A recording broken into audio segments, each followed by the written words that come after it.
Good morning, student of class 9. I hope you are well at home and you are doing well. Now our today topic is ultrasound. Any sound of frequency higher than 20,000 Hz is called ultrasound, and ultrasound is known as ultrasonic waves. अगर कोई किसी sound की जो frequency है वो 20,000 hertz से above हो तो वो साउंड जो है अल्ट्रासाउंड कहलाती है और उसे अल्ट्रासोनिक वेव्स कहते हैं. Properties of ultrasonic waves can travel easily in solid and liquid but not in gases. This is because the intensity of ultrasonic waves decreases fast with propagation in gases.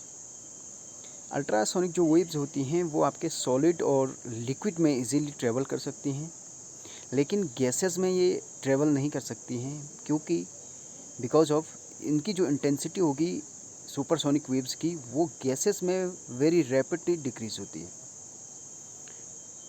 Good directionality.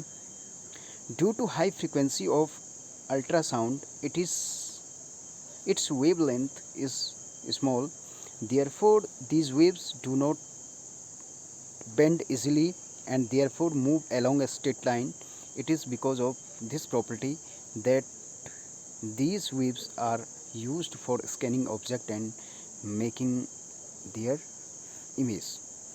जो ultrasound waves होती हैं ये इनकी जो direction होती है वो direction ये अपनी डायरेक्शन से रिफ्रैक्ट नहीं होती हैं because of the high frequency.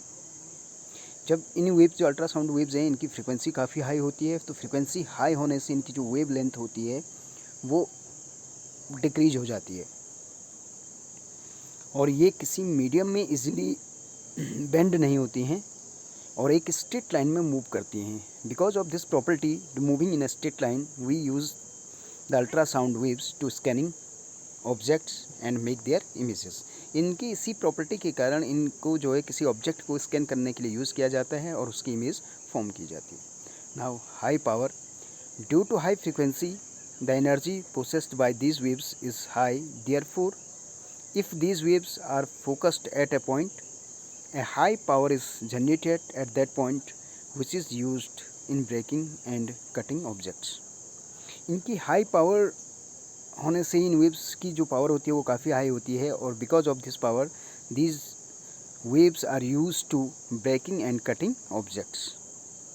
Thank you.